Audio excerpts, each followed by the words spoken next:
안녕하세요. 한 번에 합격한다. 원샷 원킬 전산회계입니다.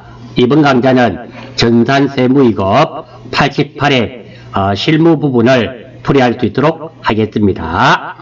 궁금하신 점 또는 질문사항 및 요청사항은 해당 동영상 아래에 글을 올려주세요. 자, 1번 일반 전표죠. 1번부터 살펴보겠습니다. 영업사원 직무교육에 대한 영업사원 800번대임을 알 수 있고요. 강사료 350만원을 지급하고 원천징수하였다. 강사료는 원천징수세액 지방소득세 포함 11만 5,500원을 차감하고 빼고 보통예금 계좌에서 이체하였다.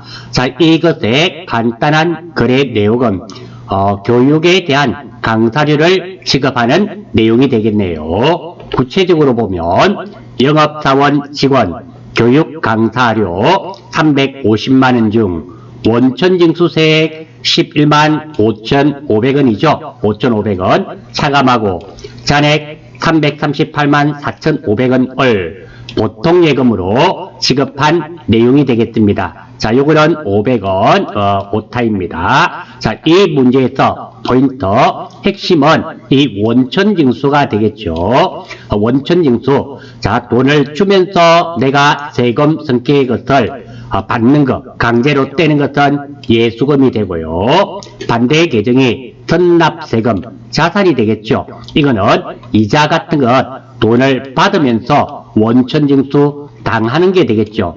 따라서 돈을 지급하는 내용 플러스 원천징수는 예수금이 되며 돈을 받는 내용 플러스 원천징수는 선납세금이 되는데요. 지금은 강사료 지급하는 내용이죠. 지급하는 내용 플러스 원천징수가 되기 때문에 이 11만 5,500원이 무엇이 된다? 예수금이 되겠죠. 따라서 우리 회사 직원 교육을 시켰네요. 교육 훈련비가 됩니다. 350만원. 예수금 11만 5,500원. 나머지 338만 4,500원 보통예금 지급하였죠. 보통예금. 다음 팀 짜고 보통예금 줬네요. 이 내용대로 한다면 보통예금이라는 자산이 줄었죠. 대변. 마지막으로 채권, 재무에 관련된 계정 과목 없네요. 자, 1월 15일날 입력하러 한번 가보겠습니다. 01월 15일 차변 3번 교육훈련비죠. 825번 금액은 3500불. 대변 4번 예수금이죠. 예수금이 11만 5,500원. 그리고 대변 4번 보통예금이죠. 잔액이 되었네요. 자, 확인 한번 해볼까요? 1월 15일 차변 교육훈련비 대변 예수금과 보통예금 그리고 350만원 하단에 한번 보겠습니다. 하단에 대차 차익 발생하지 않았네요. 이렇게 꼭 확인까지 하시고 이 문제는 마무리 하시면 되겠습니다. 아무튼 이 문제의 포인트는 예수금이 포인트가 되며 다음 선납세금은 예수금의 100% 반대되는 계정 과목이라는 거 정리하고 넘어가겠습니다. 2번 3월 24일 회사가 보유하고 있던 매도 가능증권 투자자산이죠. 178번짜리를 말하는 겁니다. 123번에 있는 것은 당좌자산입니다. 투자자산 그거 123번 하지 말란 뜻입니다. 다음 같은 조건으로 처분하고 대금은 현금으로 회수하였다. 단 전기의 기말평가는 일반 기업회계 기준에 따라 처리하였다. 이렇게 되어 있네요. 시덕가 2,800 주고 샀고요. 전기에 평가했더니 2,400, 400만원 평가 손실이 있었네요. 올해 2,600개에 팔았고요. 시장성이 있단 말입니다.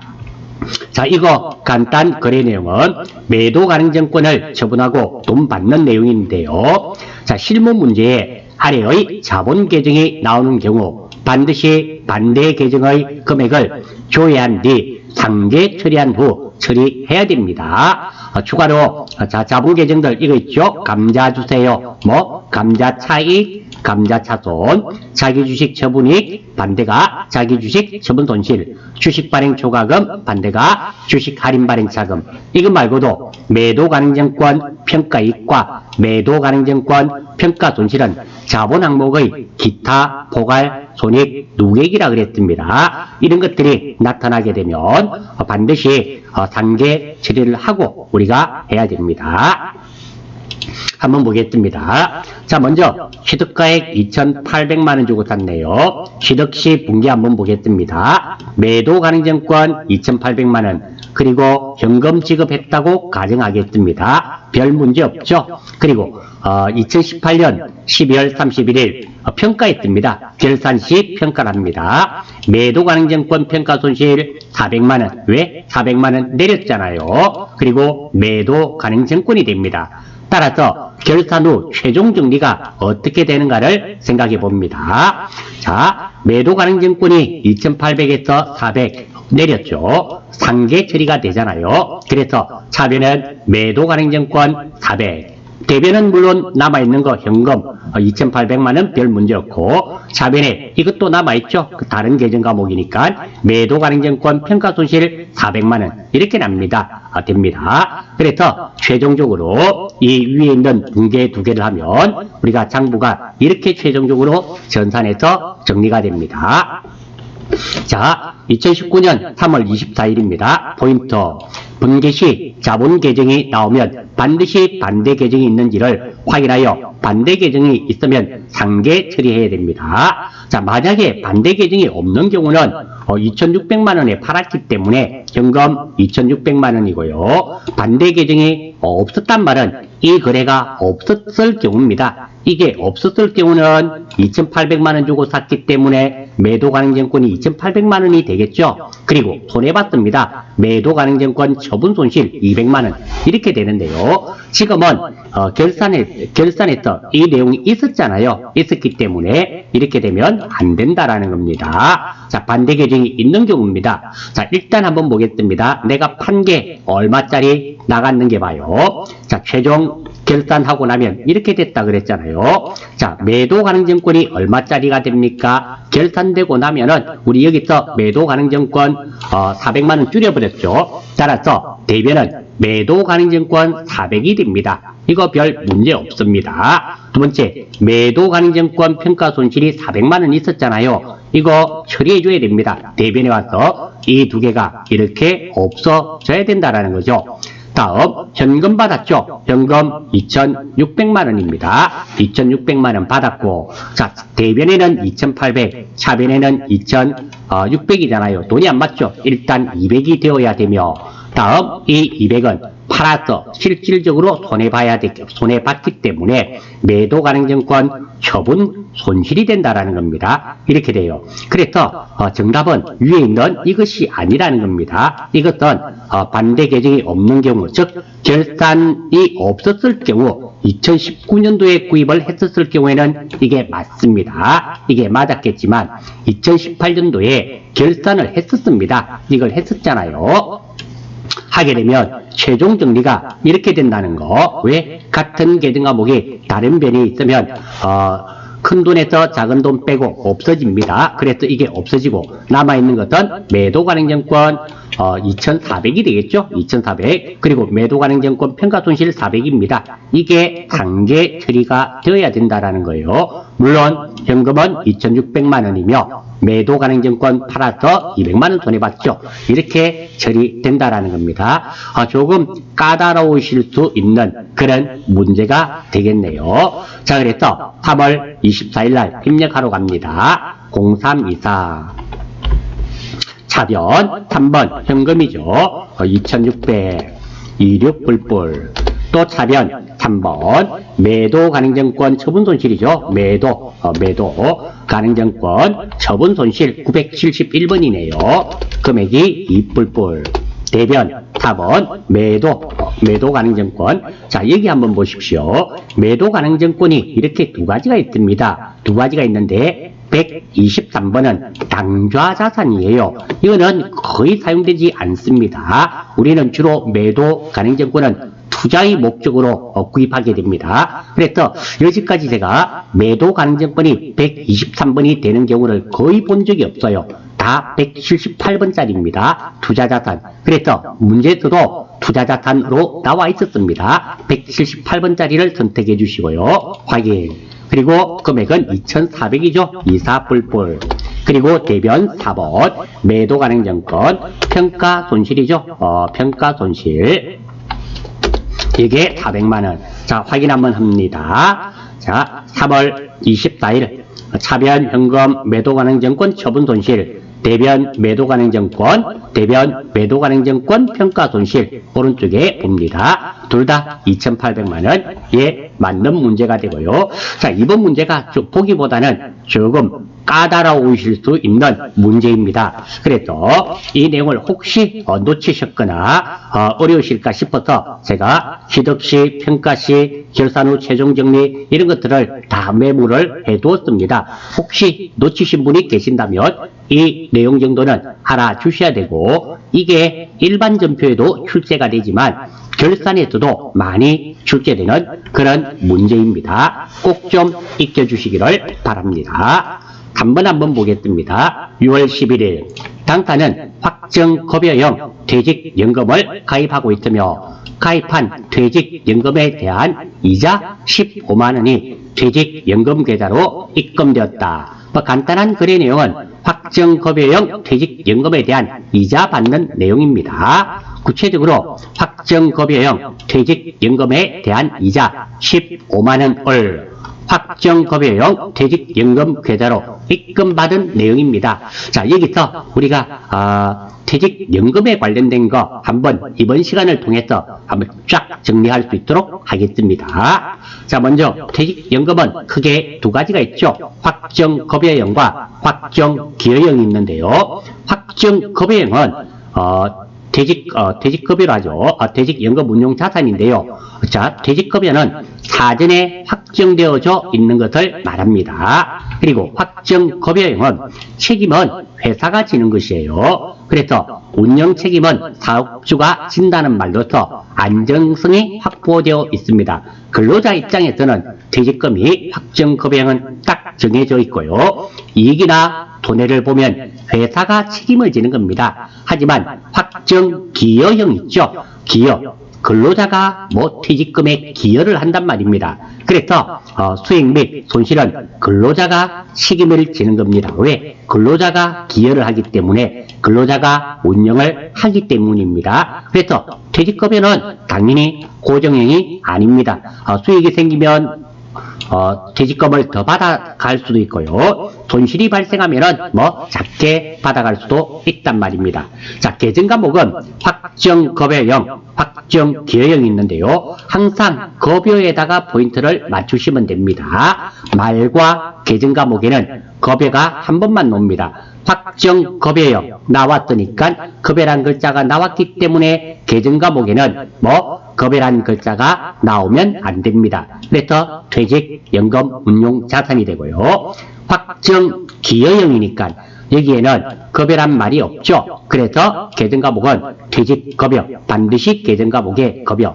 이게 지금은 이렇게 되지만 혼돈이 될 수 있어요. 시험장에서는. 그래서 확정기여형, 확정급여형 하면 계정 과목은 급여란 글자가 한 번만 나옵니다. 말과 계정 과목에는 급여가 보십시오. 여기에서도 급여라는 게 한 번, 여기에서도 한 번, 이렇게 한 번밖에 나오지 않잖아요. 퇴직이라 치시면 계정 과목이 나타납니다. 선택하실 수 있는 능력만 있으면 됩니다. 다음입니다.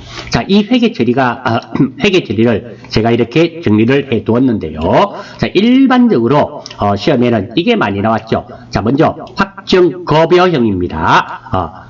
우리가 확정급여형 퇴직연금 납입시, 이게 출제가 가장 많이 되었습니다. 현금으로 납부했다 치고요. 이럴 때는 확정급여형이니까 퇴직연금 운용자산입니다. 이렇게 처리가 되고요. 두 번째입니다. 자, 기중에 이자 수익이 발생 시, 지금 이게 출제가 되었죠. 당연히 이자 수익은 이자 수익이라며, 그리고 퇴직연금 운용자산이라는 자산이 증가되겠죠. 이렇게 됩니다. 따라서 지금은 이게 정답이 되고요. 다음 결산도 한번 봐야 됩니다. 결산시 자 이렇게 했다가 결산시 이 확정급여형에 수익이 발생할 수도 있고 손실이 발생할 수도 있잖아요. 수익이 발생하면은 뭐 퇴직연금운용 수익이 되고요. 물론 수익이 발생했기 때문에 퇴직연금운용자산이 증가될 것이며 손실이 발생되면 퇴직연금운용자산 운용 손실이 됩니다. 물론 이것도 영업 외 비용이에요. 그리고 당연히 손실이 발생했기 때문에 퇴직연금운용자산이 줄어들고 이름으로써 이렇게 처리 요거는 기중이고 기말 결산할 때 이렇게 처리됩니다. 그리고 여기까지 기말 결산이 끝이 나고 나면은 자 이익을 보는 경우도 있고 손해를 보는 경우 있어요. 아무튼 이렇게 지금처럼 퇴직연금운용자 수익이 발생했다 쳐요. 퇴직연금운용자산 이렇게 증가됐겠죠. 이렇게 수익이 발생됐다면 그러면 결산할 때는 꼭 이렇게 해줘야 됩니다. 어떻게 퇴직급여 충당 부채로 이렇게 적립해주게 됩니다. 무엇으로? 퇴직급여로 이렇게 결산을 하게 돼요. 지금 우리가 전산세무에서는 이 지금처럼 기말 최종 수정분계 퇴직급여 확정급여형을 이렇게 처리하는 문제가 단 한 번도 출제되지 않았지만 이렇게 처리된다는 거 알아주시기를 바랍니다. 다음입니다. 실제 우리가 직원이 퇴직하는 경우 있잖아요. 퇴직할 때는 이 퇴직급여 충당 부채라는 부채가 줄어들고요. 어디서? 퇴직연금운용자산에서 빼게 되는 겁니다. 이런 식으로 처리가 되게 돼 있고요. 자, 이것이 지금 요 마지막 부분 있죠. 이 부분이 이번에 88회 전산회계 1급의 시험에 출제가 되었었어요. 그렇단 말은 지금 이 과정 전체 흐름의 과정 전체가 어디에 89회 세무에도 충분히 출제가 될 수 있다. 이런 판단이 듭니다.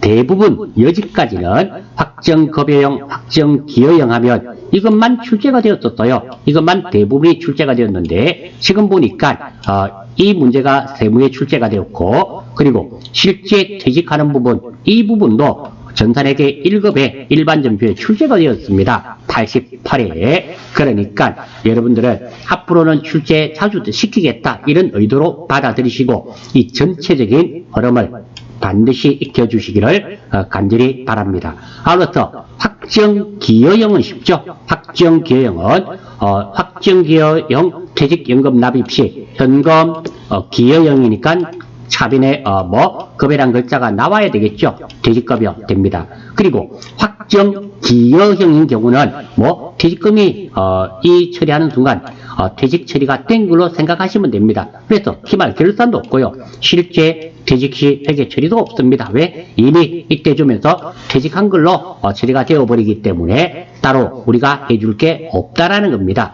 그래서 확정급여형 회계 처리 이 부분만 여러분들이 좀 체크하셔서 연금 납입 시 자주 출제되었던 부분이고 이자 발생했던 거 이 부분 당연히 이것도 쉽네요. 이자 수익이고 퇴직연금 운용자산이 증가되는 거 그리고 수익 발생 시와 손실 발생 시 영업의 비용으로 처리된다는 거 알아주시고 그리고 기말 최종 수정 분계 퇴직급여가 비용이 발생되고 퇴직급여 충당 부채 적립된다는 거 이거 꼭 좀 알아주시기를 바라면서 자 이 문제는 이렇게 되겠네요.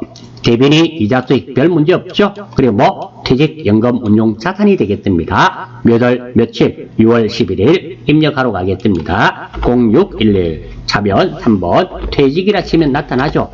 퇴직연금 운용 자산 여기 있습니다. 186번 선택해 주시고 확인 금액은 1508 대변 4번 이자 수익이죠. 이자 수익 1508 물론 채권 채무에 관련된 계정 과목은 없으며 6월 11일 차변 퇴직연금 운용자산 대변 이자 수익 그리고 15만원씩의 입력도 문제 없습니다.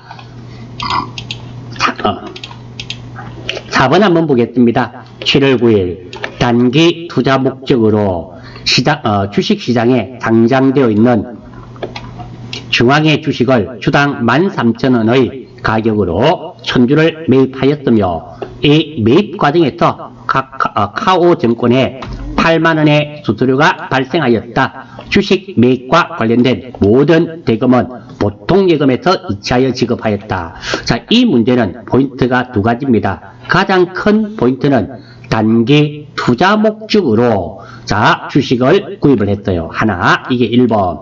두 번째, 8만 원의 수수료가 발생했네요. 이게 2번입니다. 첫 번째, 자 우리 유가증권 세 가지가 있잖아요. 단기 매매증권, 그리고 매도 가능증권, 만기 보유증권이 있는데요. 자, 먼저 단기 매매증권은 시세 차익이 목적입니다. 단기 투자 목적이란 말 자체가 시세 차익으로 받아들이셔야 됩니다. 만약에 단기란 말이 없고 투자 목적으로 이렇게 구입을 했단 말은 이래 되면 투자 자산이 되겠죠. 그러면 투자 자산인 매도 가능 증권이 됩니다. 그래서 지금은 뭐 단기 투자 목적이기 때문에 무엇으로 받아들여야 되겠다? 단기 매매 증권으로 받아들이셔야 됩니다. 두 번째입니다. 이게 단기 매매 증권일 때는 수수료 우리가 살다 팔포, 수수료는 살 때는 따로 적고 팔 때는 포함해서 적고 수수료 비용 적지 않죠. 만약에 이게 매도 가능 증권이었다면 이 수수료는 뭐 따로 적지 않습니다. 매도 가능 증권 안에 포함을 시켜줘야 돼요. 그리고 수수료 비용은 적지 않습니다.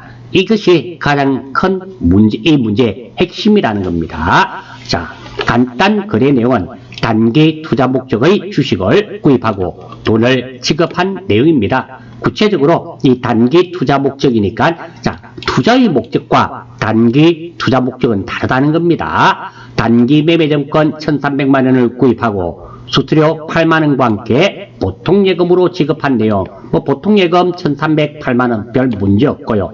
단기 매매증권입니다. 근데 자, 여기 메모해 두었죠. 단기 매매증권 수수료 최대는 살 때는 따로 적고 팔 때는 이익 보면 이익 본 돈에서 단기 매매증권 처분 이익에서 수수료 비용을 빼고 수수료 비용은 기재하지 않고 손해를 보고 팔았으면 단기 매매증권 처분 손실에 수수료 비용을 더하고 수수료 비용을 기재하지 않습니다. 그래서 살 때는 따로 적는단 말이죠. 수수료 비용으로. 그래서 이 8만 원은 수수료 비용 따로 적어줘야 되고 단기 매매증권은 1,300만 원 이렇게 되겠습니다. 물론 되겠고 채권 채무에 관련된 계정 과목 없네요. 7월 9일 날 입력하러 가보겠습니다. 0709 차변 3번 단기 매매증권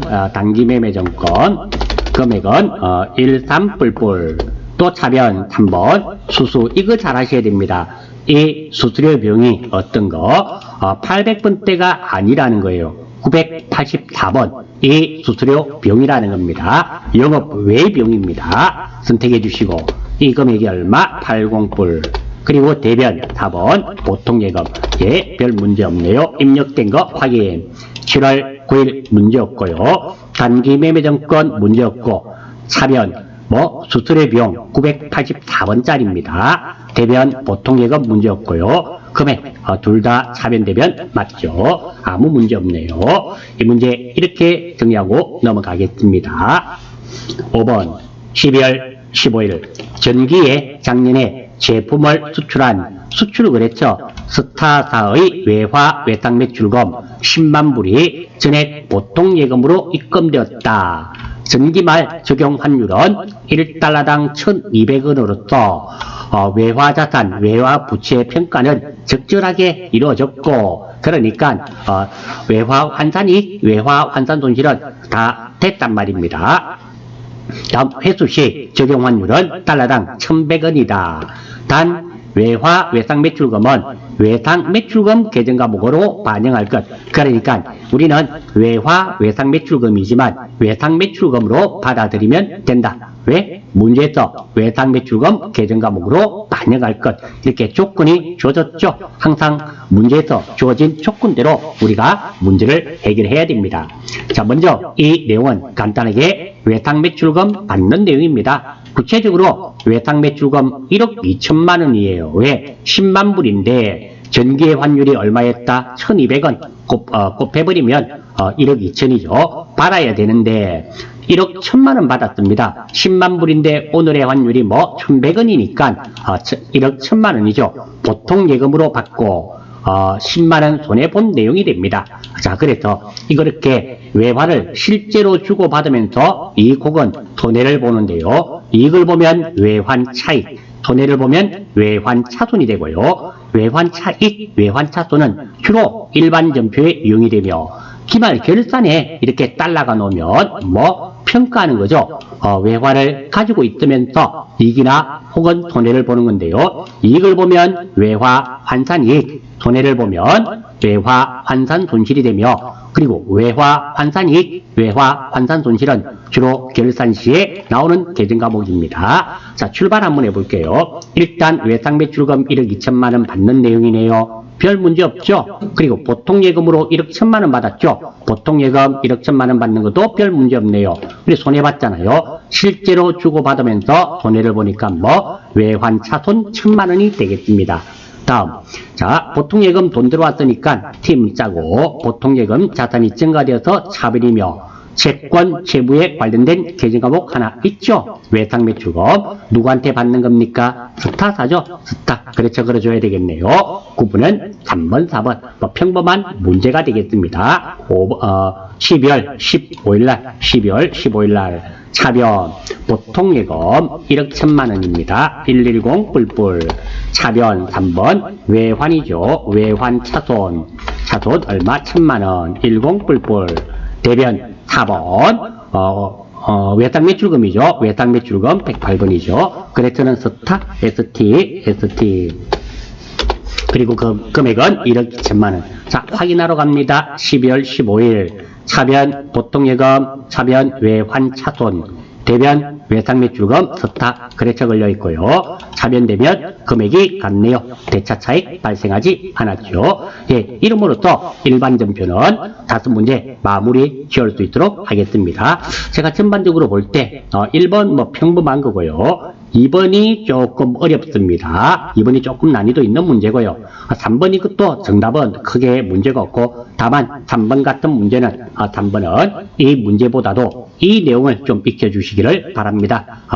요거 좀 익혀주시길 바라고요. 그래서 4번에서는 뭐 단기 투자 목적은 단기 매매 정권이죠. 단기가 아니고 그냥 투자의 목적이었다면 투자 자산이 되어서 매도 가능 정권이 되었다는 거 놓치지 않도록 하시고요. 5번은 뭐 별거 없죠.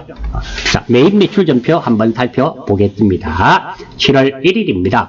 영업부에서 사용할 컴퓨터를 전자상에서 현금으로 구입하고 현금 영수증을 발급받았네요. 매입 매출 전표에서는 증빙 서류로 무엇을 주고받았는가가 제일 중요한 거죠. 그리고 컴퓨터 자산으로 처리하라니까 비품 사고 돈 주는 내용이네요. 자, 그래서 이 내용은 출발 한번 해볼게요. 돈을 주는 내용입니까? 돈을 받는 내용입니까? 비품 사고 돈 주는 내용이죠. 그래서 매입. 부가세 줬나요? 400에 40이었죠? 이해가 됩니다.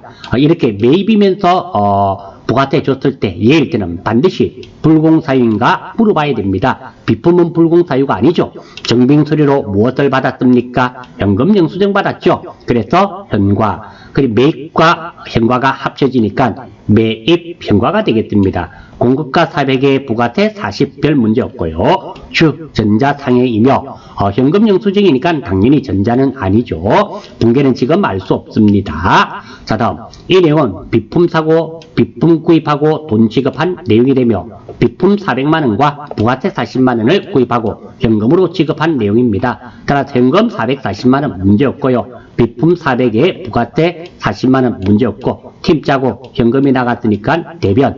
다음 채권 채무에 관련된 계정 과목 없고 구분은 3번 4번 이렇게 차변이나 대변에 현금 하나만 딸랑 놓으면 1번 붕괴는 1번 현금이 되겠죠. 두 번째입니다. 붕괴 이것은 1번 2번 3번 1번 현금 2번 외상 3번 혼합인데요. 자, 이거는 다 3번에서 혼합으로 한 다음에 다 입력해버리면 맞다 치줍니다. 그러니까 붕괴 현금인지 외상인지 혼합인지 혼돈이 되시는 분은 그냥 혼합하셔서 다 입력해버리면 맞는 걸로 채점이 된다는 거 참고로 말씀드리고 입력하러 갑니다. 매입 매출 전표죠. 매입 매출 전표.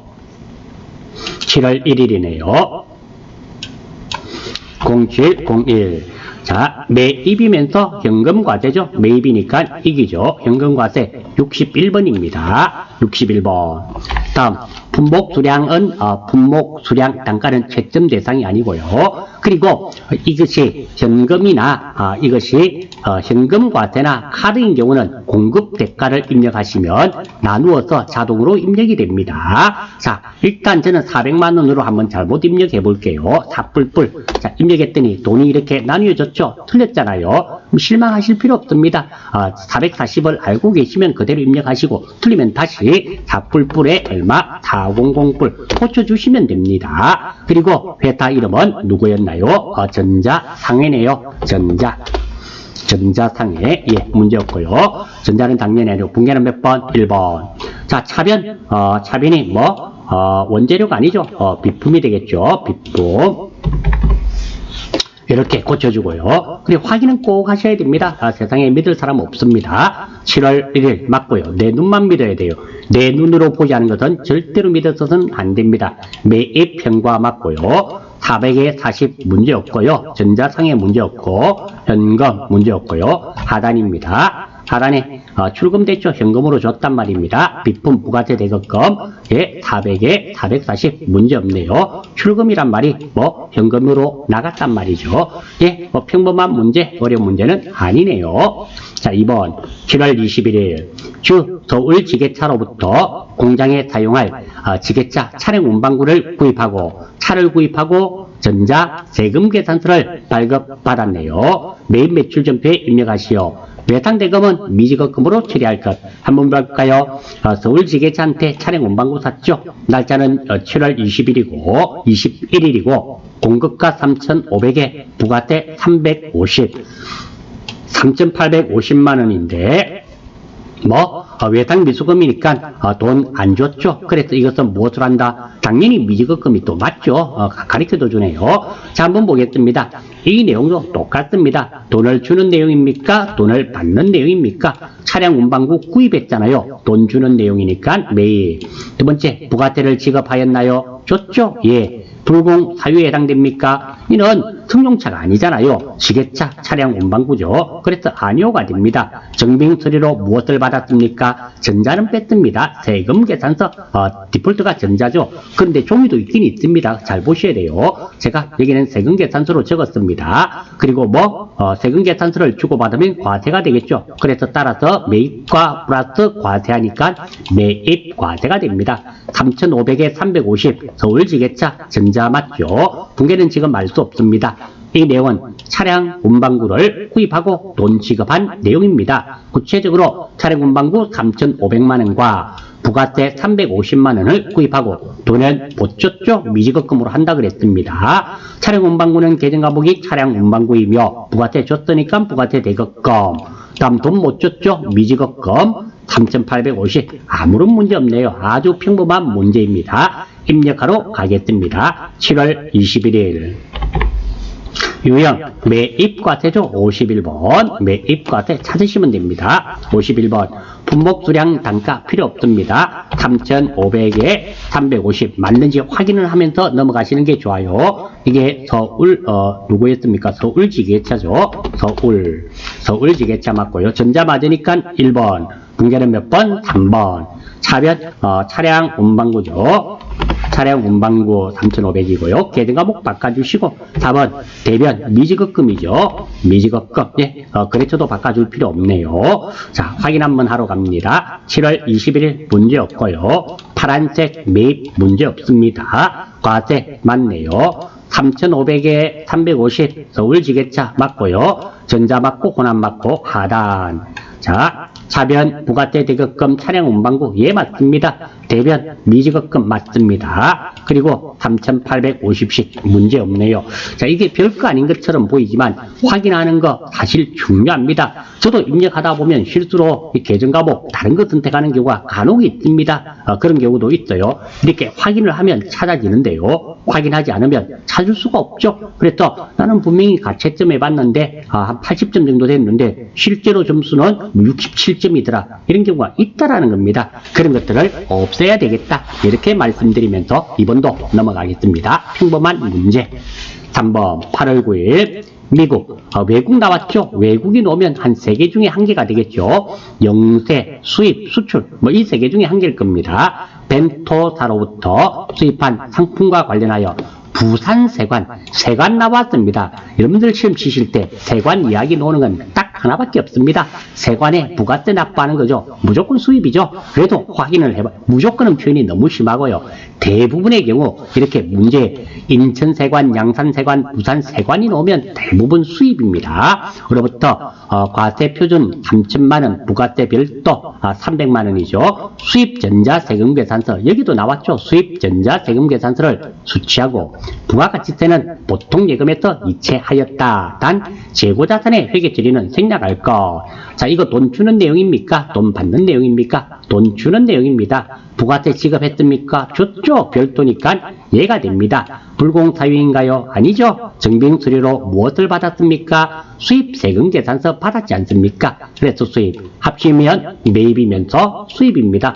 공급가 3천에 부가세 300.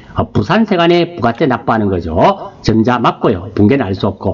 이 내용은 세관에 부가세를 납부하는 내용입니다. 구체적으로 상품 구입 관련으로 부산세관에 부가세 300만원을 보통예금으로 지급한 내용. 따라서 보통예금 300만원, 부가세 대급금 300만원 별 문제 없고요. 채권, 채무에 관련된 개정 과목 없고 구분은 3번, 4번, 붕괴는 허락. 아무런 문제가 없네요. 이 문제에서 포인트입니다. 세관 이야기가 나오면 세관에 부가세만 납부하는 내용이라는 거 이거 하나 포인트로 잡으시면 되고요. 그리고 영세와 수출을 또 의외로 실수를 잘 하십니다. 영세와 수출, 영세인 경우는 영세율 세금계산서 또는 신용장 또는 구매 확인서 이 3가지 중에 1개는 반드시 나와야만 됩니다. 나오면 영세가 되고 나머지는 수출입니다. 수출인 경우는 영세율 세금계산서를 주고받고 하지 않습니다. 즉 수출이죠. 그것도 같이 기억해 주시면서 3번 8월 9일 날 입력하러 가겠습니다. 0809 유형 몇 번? 매입 수입이죠. 매입 수입. 매입이면서 수입 여기에 55번이죠. 55번. 55번 품목수량 필요 없고요. 공급가 3천만원에 부가세 300만원 부산세관이었습니다. 부산세관 전자 맞았죠? 맞네요. 전자 맞고 1번 붕괴는 3번.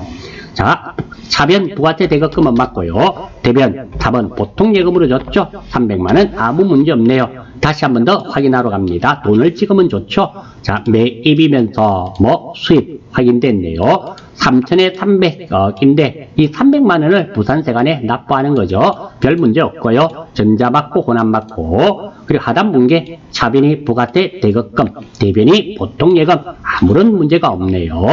예, 별 문제 없이 마무리 짓는 걸로 하겠습니다. 답은 9월 31일 경영지원팀 직원의 야근 식사를 하고 다음과 같은 오의 보세요. 종이 세금 계산서를 수취했잖아요. 이게 전자여 하면 안 됩니다. 이런 거를 잘 보셔야 돼요. 이런 거 종이라고 분명히 나와 있는데 전자여 해버리면 틀린 거로 채점되지 않습니까? 두 번째입니다. 받을 때는 이렇게 종이 세금 계산서를 받을 수가 있어요. 하지만 우리는 제조업을 영위하는 법인입니다. 우리가 만약에 종이 세금 계산서를 발급하게 되면 가산세 있는 거 아시죠? 1% 가산세 있습니다. 됐고요. 아무튼 종이 세금 계산서를 받았고요. 제2기 부가가치세 계정신고 시 해당 세금 계산서를 누락하여 2기 확정신고 기간의 부가가치세 신고에 반영하려고 한다. 반드시 해당 세금 계산서를 2기 확정신고 기간의 부가가치세 신고서에 반영시킬 수 있도록 입력하시오. 단 외상대금은 미지급금으로 처리. 예, 일단 이렇게 하면 됩니다.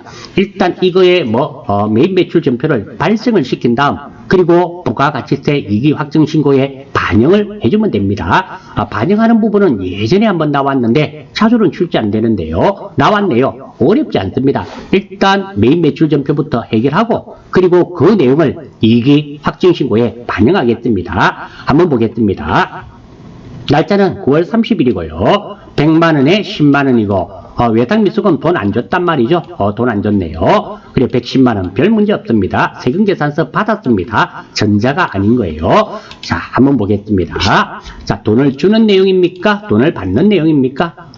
밥 먹였잖아요. 밥 사줬으니까 매일 부가세 지급하였습니까? 줬죠. 예입니다. 불공사유입니까? 복류생비는 불공사유가 아니죠. 아니옵니다. 정빙서류로 무엇을 받았나요? 세금계산서인데 무슨 세금계산서? 종이 세금계산서를 받았습니다. 아무튼 세금계산서니까 과세 합치면 매입 과세가 됩니다. 다음 공급가 100에 부가세 10 별 문제 없고요. 남해 식당이었습니다. 전자가 아니라는 거예요. 요거 체크 종입니다. 꼭 체크하세요. 그래 붕괴는 지금 알 수 없고요. 이거 우리 회사 직원 밥 사주고 돈 안 준 내용이잖아요. 경영지원팀이니까 811번 복리후생비 100만원 부가세 대급금 얼마? 10만원. 돈 안 줬네요. 뭐? 외상매입금 아니면 미지급금인데 지금도 미지급금, 실제로도 또 미지급금이 맞습니다. 자, 일단 여기까지 한번 볼 수 있도록 하겠어요. 일단 입력해놓고 반영하는 거 하겠습니다. 9월 30일입니다. 0930. 자, 매입과세죠. 51번. 품목 수량 필요 없고요. 공급가 1불불에 부가세 10만원. 남해 식당이었죠. 남해 식당. 됐고요. 전자 아닙니다. 엔터. 붕괴는 3번 혼합. 자, 차변 원재료 아니죠. 차변은 뭐? 811번 복류생비. 자, 100만원. 대변 4번. 미지급금. 그래서 바꿀 필요도 없죠. 253번. 미지급금 110만원. 자, 입력된 거 확인하러 갑니다. 자, 어떤 거? 9월 30일 문제 없고요. 그리고 어디에 매입 문제 없습니다. 그리고 과세 문제 없고요. 공급가 100에 10만원 남의 식당 아무 문제 없고요. 여기서 중요한 것은 전자조 종이였습니다. 요거 체크되면 안 돼요. 붕괴는 혼합이고. 다음 차변 복류생비 800번대 부가세 대급금 대변 미지급금 그리고 금액은 둘 다 110만원씩 예 문제없네요. 일단 2기에 반영되고 안 되고는 필요도 없습니다. 일단 이게 정확하게 입력이 되어야 돼요. 이 내용이 정확하게 입력이 되었고 다음 이제 이 내용을 어디에 예정 누락분에 반영을 합니다. 자, 제가 여기에 메모해 두었습니다. 혹시 따라 하시다가 놓치실까 싶어서 제가 이렇게 해두었으니까 여러분들이 혹시 놓치시면 이거 보시고 따라 하시면 됩니다. 자, 이거 선택되어 있는 상황에서 자, 위쪽에 보시면 간편 집계 아래로 향하는 화살표가 있습니다. 이거 누르시면 돼요. 이거 눌러주시고 다음 여기에 보시면 예정 누락분이라고 있죠? 이거예요. 예정 누락분을 확정해 반영할 겁니다. 자, 예정 누락분 눌러주시고 자, 이게 이제 입력만 하면 됩니다. 자, 확정신고 개시연을, 자, 확정신고 2기 확정이었잖아요. 2기 확정신고의 개시 연월일이니까, 일단 연은 쉽네요. 2019, 문제없죠? 자, 2기 확정신고 개시. 2기 확정신고 기간은 언제부터 언제까지입니까? 10월부터 12월까지가 되는데요. 10월 아니면 11월 아니면 12월인데요. 개시는 언제 합니까? 10월부터 개시가 되잖아요. 그러니까 이게 뭐로 돼야 되겠다? 당연히 10월 아닙니까? 어렵지 않죠? 안 해봤어. 우리가 자주 접하지 않는 문제다 보니까 약간은 다소 당황스러우실 수 있지만 메뉴만 잘 찾아와서 들어오신다면 아무런 문제가 없습니다. 그리고 확인. 자, 이러면 끝이 났어요. 끝이 났는데 상단에 한번 보겠습니다. 여기까지는 매입만 있었는데 뭐 누락된 거 확정신고에 반영된다고 매입 누락 이런 말도 나와 있다라는 겁니다. 뭐 크게 문제가 없으리라는 생각이 들어요. 자, 매입 매출 전표 마지막 문제까지 하고 이번 강좌 정리하겠습니다. 12월 26일 최종 소비자인 김전산 씨에게 세금 계산서나 현금 영수증을 발행하지 않고 제품을 판매했네요. 그래, 이 말이네요. 제품 팔았는데 국세청에 통보되는 거 아무것도 안 줬죠. 건별임을 알 수 있죠. 이렇게 되는 것을 건별이라죠. 하는데 대금 66만원 부가세 포함 나누기 1.1 그러니까 제품 60만원에 부가세 6만원 보통예금으로 받았네요. 출발 한번 해볼게요. 돈 주는 내용입니까? 돈을 받는 내용입니까? 제품 팔았으니까 매출이 되겠죠. 돈 받는 내용. 부가세 받았습니까? 부가세 포함으로 되어 있잖아요. 그러니까 이해가 되겠죠. 정빙 서류로 무엇을 주었습니까? 영수증을 주더라도 아무것도 안 준 거예요. 여기서 정빙 서류로 무엇을 주고 받았단 말은 국세청에 통보되는 세 가지 있죠. 카드, 현금 영수증, 그리고 세금 계산서 이런 것들을 주고 받아야지만 주고 받은 겁니다. 나머지는 무엇을 주고 무엇을 받더라도 안 주고 안 받은 겁니다. 지금 아무것도 안 주지 않았습니까? 이런 경우는 뭐 건별 합치면 매출 건별이 되겠죠. 60에 6만원 문제없고 김전산 당연히 전자 아니죠. 붕괴는 알 수 없습니다. 이거 제품 팔고 돈 받는 내용 아닙니까? 60만원에 부가세 6만원 보통예금으로 받았습니다. 제품 팔았으니까 제품 매출 60만원, 부가세 예수금 6만원, 보통예금 받았죠? 보통예금 66만원, 채권 채무에 관련된 계정 과목 없고, 9번은 3번, 4번, 붕괴는 허락, 아무 문제 없네요. 자, 이 문제에서 포인트는 뭐가 되겠다? 건별입니다. 자, 여기서 말하는 아무것도 안 주고 안 받았다. 이 말은 국세청에 통보되는 겁니다. 다시 한 번 더 말씀드리지만, 세금 계산서, 카드, 현금 영수증 이외에 무엇을 주고 받더라도 아무것도 안 주고 안 받은 겁니다. 영수증을 주고 받았다 안 준 거예요. 그리고 거래 명세서를 주었다 그것도 아무것도 안 준 겁니다. 왜? 국세청에 통보 안 되는 것이기 때문입니다. 자, 입력하러 갑니다. 12월 16일 날 12월 16일 날 유형 매출이면 더 건별이죠. 매출이면 더 건별 무정빙 14번입니다. 14번 품목 수량 무정빙도 마찬가지죠. 66만원입니까? 66만원 이렇게 입력해 주시면 한꺼번에 나뉘어지죠. 아무튼 이 돈이 틀리시면 어떻게 다시 입력하시면 됩니다. 크게 걱정하실 필요는 없고요. 누구였습니까? 김전산, 김전만 할까요? 김전산 붕괴는 몇 번? 단번 혼합. 대변은 맞게 되어 있고요. 차변, 단번 보통예금으로 받았죠? 보통예금. 예, 아무런 문제 없네요. 확인 한 번 더 해보겠습니다. 날짜 12월 16일 맞나요? 12월 16일 맞네요. 그리고 매출 빨간색 맞고요. 건별 맞고요. 60에 6만원 김전산이 맞고요. 그리고 혼합 맞습니다. 자, 대변 제품 매출 부가세 예수금 맞고요. 차변 보통예금 맞고 차변 각각 대변 돈은 66만원. 예, 별 문제 없습니다. 자, 이름으로써 메인 매출점표 5문제가 마무리되네요. 자, 이 문제에서 포인트는 무엇이 된다? 건별이라는 겁니다. 자, 이번에 전반적으로 보니까 전산세무이급은 합격률도 한 40% 넘는 걸로 알고 있습니다. 전반적으로 문제가 쉬웠죠? 이런 문제도 제가 볼 때는 물론 올해 문제도 한두 개씩은 있었습니다. 하지만 전체적으로 볼 때는 쉬운 계열에 해당이 되네요. 큰 부담 없이 응시하셨으리라 생각이 되고요. 왜냐하면 86회, 87회 때가 합격률이 좀 낮았거든요. 조금 어려웠죠? 그래서 그렇습니다. 아무튼 메인 매출 전편은 여기까지 하고 마치고요. 이번 강좌는 여기까지 하고 마치겠습니다. 수고하셨습니다.